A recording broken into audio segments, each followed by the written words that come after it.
প্রিয় নবম শ্রেণীর শিক্ষার্থীবৃন্দ, অনলাইন ক্লাসে আমার শুভেচ্ছা গ্রহণ করো। আজ আমি তোমাদের নবম শ্রেণীর রসায়ন অধ্যায় পঞ্চম রাসায়নিক বন্ধন সম্বন্ধে আলোচনা করব।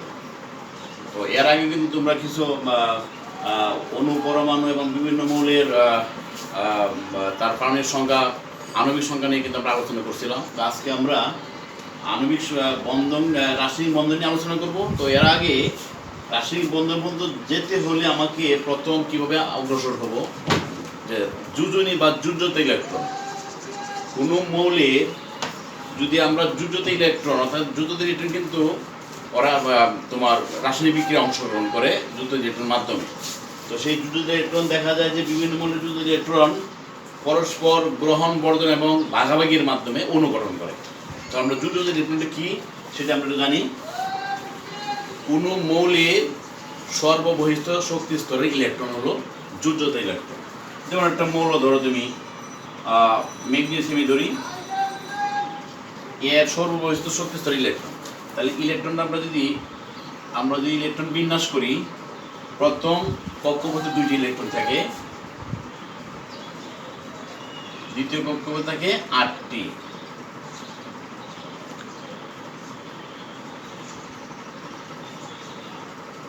তাহলে আমরা জানি ম্যাগনেসিয়াম ইলেকট্রন কত, 2, 8, 2। ঠিক আছে, তাইলে আমাদের ম্যাগনেসিয়াম ইলেকট্রন আমরা তাহলে সর্ববহিষ্ঠ ইলেকট্রনকে বলা হয় যুজ্যত ইলেকট্রন। তাহলে সর্ববহিষ্ঠ ইলেকট্রন কয়টি? 2টি। তাহলে আমাদের ম্যাগনেসিয়ামের যুজ্যত ইলেকট্রন হলো 2। এবার যদি আমরা অক্সিজেনের ক্ষেত্রে যদি আমরা মনে করলাম অক্সিজেন, তাহলে অক্সিজেনের প্রথম ক্ষেত্রে 2টি, দ্বিতীয় ক্ষেত্রে 6টি, এলো 8টি। তাইলে অক্সিজেনের সর্ববহিষ্ঠ শক্তি স্তরে ইলেকট্রন কয়টি? 6টি। তাহলে তার যুজ্যত ইলেকট্রন 6। সেই ক্ষেত্রে যদি আমরা কোনো মৌল নির্ণয় করি, তাহলে প্রথম শক্তি স্তর Kl, Mn, তারপর যুজ্যত ইলেকট্রনকে আমরা সংখ্যা দিয়ে নির্ণয় করি। তাহলে দেখো যে ম্যাগনেসিয়ামের ক্ষেত্রে মৌল যদি ম্যাগনেসিয়াম হয়, তাহলে আমরা নির্ণয় করতে পারি। দেখো তাহলে কি ছিল?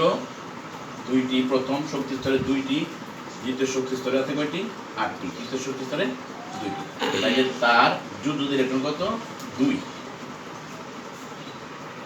যুজ্যত ইলেকট্রন 2 চিহ্ন দিতে হবে। এবার যদি আমরা ম্যাগনেসিয়াম, আমরা অক্সিজেনের ক্ষেত্রে ছিলাম, অক্সিজেনের ক্ষেত্রে আমরা যদি নির্ণয় করি, প্রথম ছিল 2টি, দ্বিতীয়টি 6টি, তাহলে তার শেষ কক্ষপথে 6টি। তাহলে যুজ্যত ইলেকট্রন তার 6। এভাবে আমরা বিভিন্ন মৌলের যুজ্যত ইলেকট্রন কিন্তু আমরা নির্ণয় করতে পারি। তো আমরা যুজ্যত ইলেকট্রন বুঝলাম।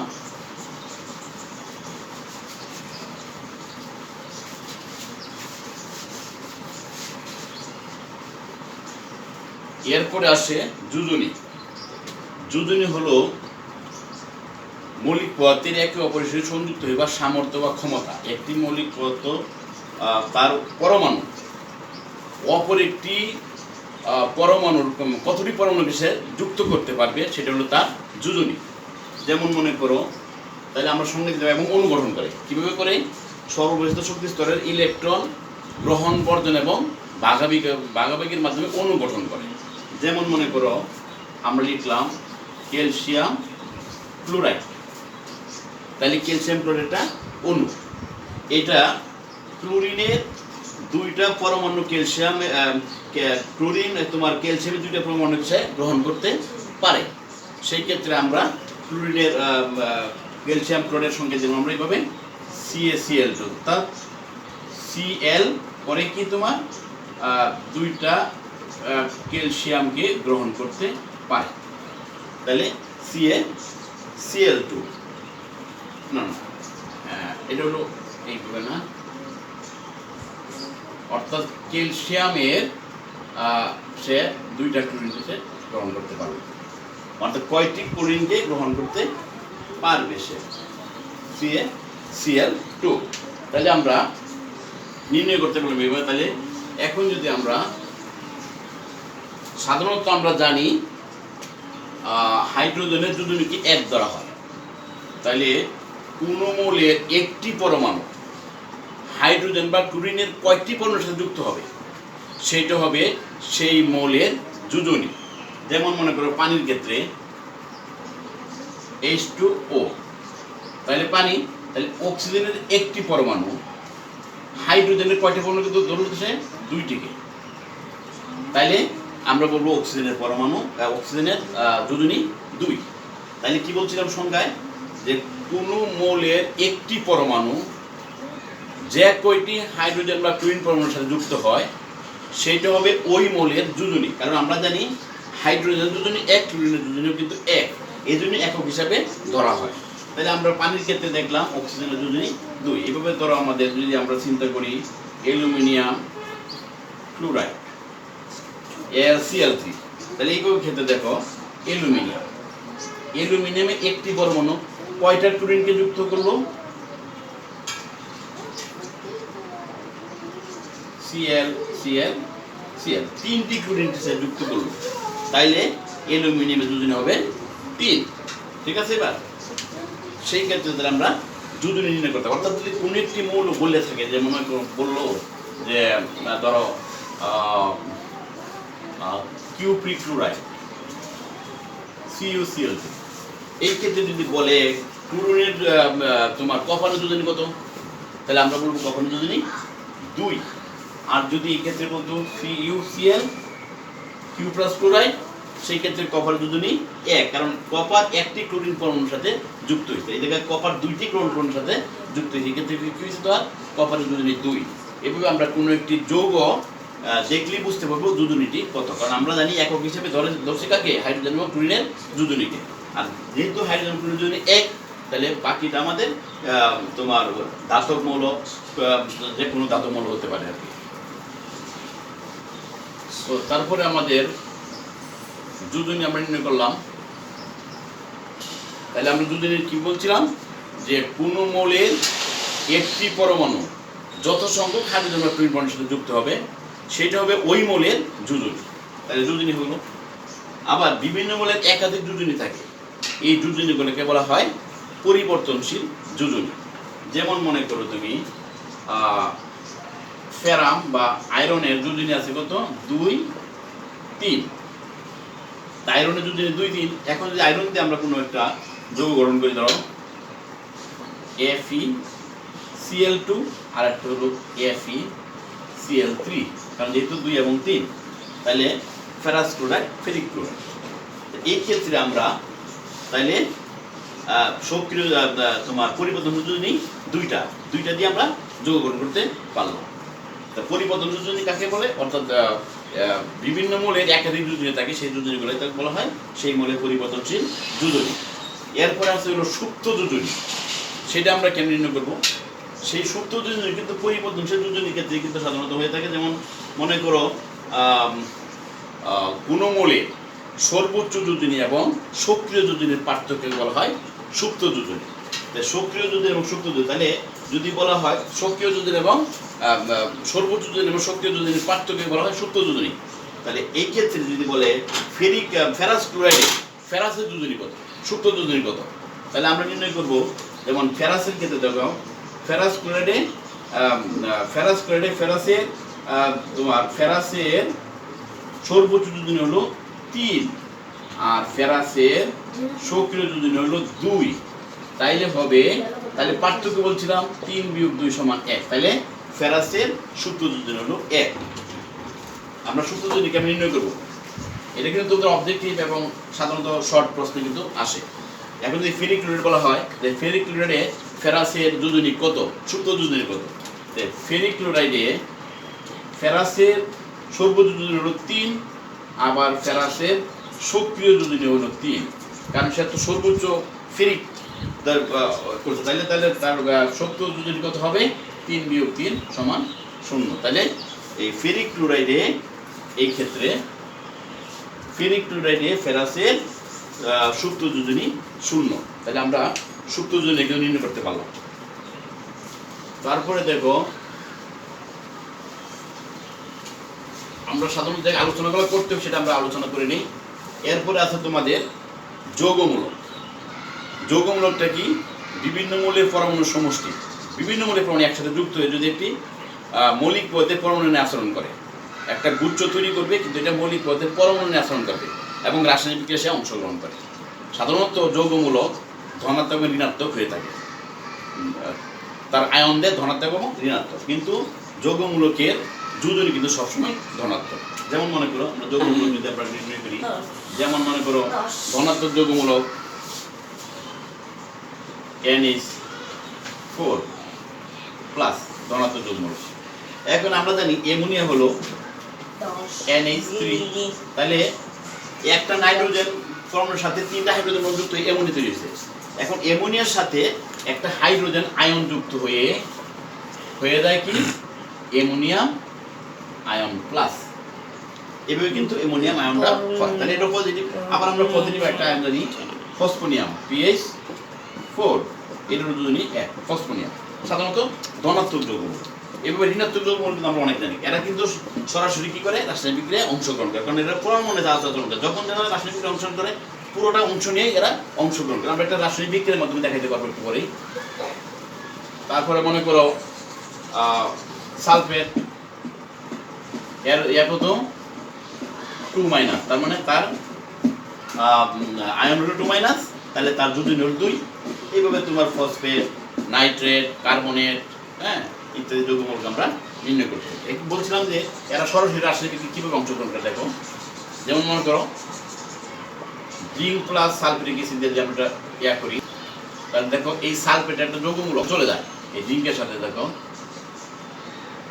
জিঙ্ক সালফেট প্লাস কি করে হাইড্রোজেনকে অপসারণ করে, এই যে সরাসরি জিঙ্ক সালফেট, এই সালফেট কি নিয়ে জিঙ্ক সালফেট, এরা সরাসরি তোমার পরমাণু নিয়ে অংশগ্রহণ করে, পরমাণু নিয়ে আচরণ করে। তাহলে আমরা এইভাবে যৌগমূলক আমরা নির্ণয় করতে পারবো। তো তারপর দেখো সংকেত। সংকেত হলো মৌলিক বা যৌগিক পদার্থের অণুকে প্রতীকের মাধ্যমে প্রকাশ করাকে সংকেত বলে। অণু প্রতীকের মাধ্যমে প্রকাশ করে। যেমন মনে করো পানি লিখতে আমরা হাইড্রোজেন এবং অক্সিজেন মিলিত হয়, হাইড্রোজেনের দুইটি বন্ধন অক্সিজেন একটি বন্ধনের সাথে যুক্ত হয়ে এক অণু পানি গঠিত হলো। তাহলে এটা হলো পানির একটি অণু এবং পানির একটি সংকেত। এইভাবে এটাকে আমরা আণবিক সংকেত বলতে পারি, রাসায়নিক সংকেত বলতে পারি। আবার আছে তোমার গাঠনিক সংকেত। কোন যৌগের বা যৌগিক পদার্থের অণুকে বন্ধনের মাধ্যমে প্রকাশ করো, পরমাণুকে বন্ধনের মাধ্যমে প্রকাশ করলে সেটাকে হবে গাঠনিক সংকেত।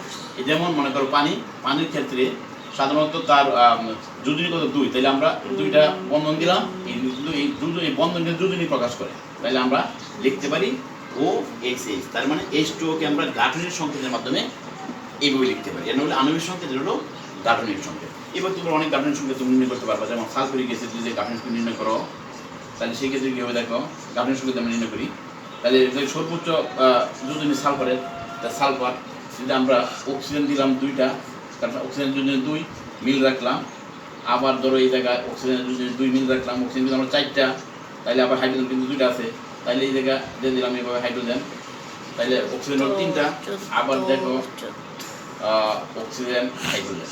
কারণ আমাকে হাইড্রোজেন যোজনী ঠিক রাখতে হবে। হাইড্রোজেন এক বন্ধন মানে যোজনী 1, আবার সালফারের যোজনী 6, কিন্তু 2, 4, 5, 6, আবার অক্সিজেনের 2, 1, 2, এই যে অক্সিজেনের 2, অক্সিজেনের 2, এই অক্সিজেনের 2, তাহলে আমাদের বন্ধন হলো ঠিক রইল। তাহলে আমরা সালফিউরিক অ্যাসিডের গাঠনিক সংকেত দিতে পারলাম এইভাবে। অর্থাৎ আমরা তাহলে সংকেত, আণবিক সংকেত এবং গাঠনিক সংকেত আমরা নির্ণয় করতে পারলাম।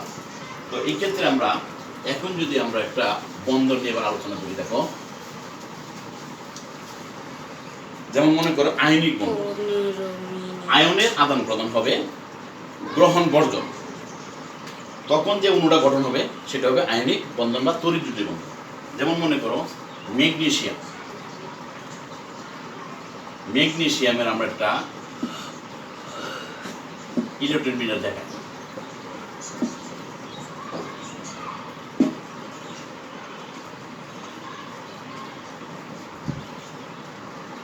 দুই 8 8 2 এই 10, এভাবে অক্সিজেনের একটা ইলেকট্রন বিন্যাস দেখায়।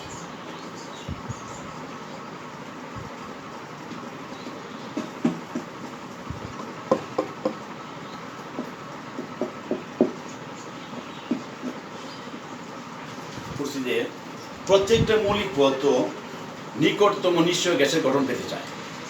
নিষ্ক্রিয় গ্যাসের গঠন পেতে হলে তাকে অষ্টক পূর্ণ করতে হয়, অর্থাৎ তার ইলেকট্রন বিন্যাসের সর্ববহিষ্ঠ শক্তি স্তর ইলেকট্রন দ্বারা পূর্ণ হতে হয়, 8টি ইলেকট্রন থাকতে হয়, তখন সেই গ্যাসটি বা সেই মৌলটি হয় স্থিতিশীল।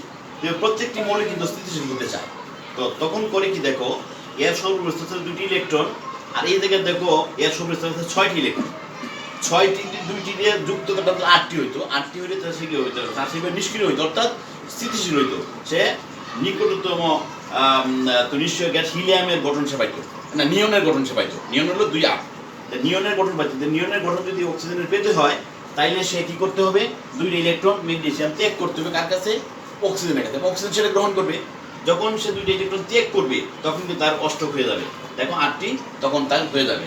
তখন সে কি করবে, এই 2টা কিন্তু এটাকে সে ত্যাগ করে দিবে। পরবর্তী আমাদের বন্ধনটা কেমন হবে দেখো। তো তোমার ম্যাগনেসিয়াম কি হয়ে গেল দেখো,